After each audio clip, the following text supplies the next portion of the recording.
Hey, Jason and the Ohio Stands Up team. It was easier for me to read this, and then you get an idea of what the inflection would sound like if I was giving this to a giant group of your people. So this is entitled "We May Be Down, but We Are Not Broken." 15 days to flatten the curve. That was 363 days ago. We're in this together is still the rallying cry of the brainwashed, and the minions of darkness continue to enforce these tyrannical orders, believing they are just. I am an unapologetic American, and you should be too. Over the past year, by now everyone listening to this has experienced firsthand the subjugation of their right to live without unjust restrictions. All you want to do is go grocery shopping, go to work or school, get a checkup at the doctor's office. Heaven forbid you go see a movie, bowling, or out to dinner without being asked a ton of questions about your medical history. Instead, you're constantly ridiculed for not complying, and you are ignored when you call others to action. Well, thanks to a recent poll, 78% of those asked believe what our representatives are doing is not in the best interest of Americans. So why are we continuing to allow them to do it? It all comes down to two things: faith in free Americans and individual responsibility. Our elected officials do not trust us. They do not have faith that we as free people can act in a moral way. That's why they continue to put laws and rules and orders in place to control our actions, and they refuse to hold their colleagues in power accountable. They don't believe we possess the internal motivation to do what is right. They don't believe we have the capacity to form an intelligent position by doing the research necessary to nurture our own internal moral compass. Because of that, society is regressing to a punishment-reward system of motivation. Our representatives are becoming the purveyors of right versus wrong in society under the guise of saying it's for our safety. We are not children, but we sure are acting like it.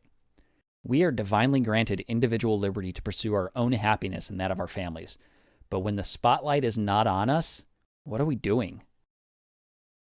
In the context of these lockdowns and face diaper orders, I can tell you from personal experience, many of those around us are still complying.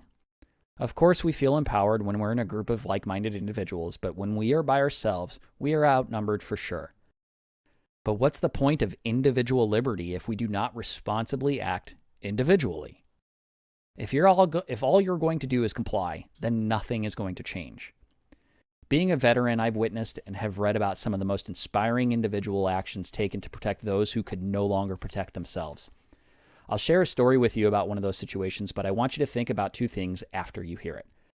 First, I want you to think about what does it personally mean to you to be individually responsible.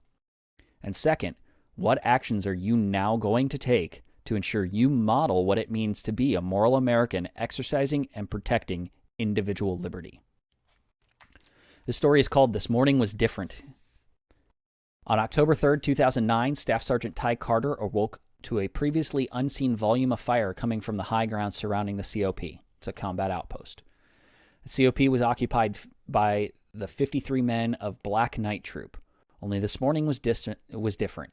An estimated 300 Taliban fighters fired recoilless rifles, rocket-propelled grenades, mortars, machine guns, and small arms at the COP. Staff Sergeant Carter's responsibility that day was to support the guard positions, and in this capacity, he twice sprinted through a barrage of fire to resupply ammunition and to fight alongside his desperately outnumbered comrades.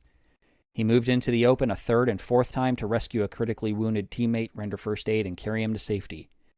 He again moved through withering fire to check on a fellow soldier and to secure a radio that later proved critical to saving the isolated team.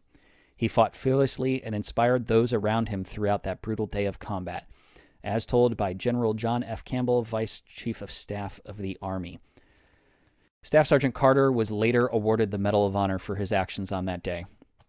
I know that what we're going through is not the same. We don't have bullets and mortars and grenades and rockets being fired at us, but we are fighting a metaphorical battle against tyranny. The bullets, grenades, and rockets come in the form of snide remarks, bullying, embarrassment, and ostracization because we know what is morally right. But we must be willing to stand up for our rights. Recently, I learned if you get a COVID test, hospital systems and clinics are sharing your identified information without your knowledge or consent to parties outside of that system or clinic. I've also been subject to a paper questionnaire asking to reveal personal medical information to an entity that has no right, no business knowing that information, just so I could access their building to take a college exam. In both instances, I fought back. I found either an alternative course of action or confronted the institution with a potential lawsuit, forcing them to allow me to exercise my right against their policy. The more we do individually, the more our actions will inspire others to stand up for their freedoms again. So learn your rights. Understand when someone is taking things too far, and understand that while you will not like how you are treated, you will be berated, belittled, you will feel like you are broken. You will feel like it. You'll be able to know, though, that what you did was right, and you'll possibly inspire somebody else to do the same thing. We may be down, but we are not broken. I hope that helps. There's a couple of things that I actually wanted to add to it. I probably still will, but in general, the gist of what you just heard is what I would be reading on the 13th. So thank you for the opportunity, and hope to hear from you guys soon.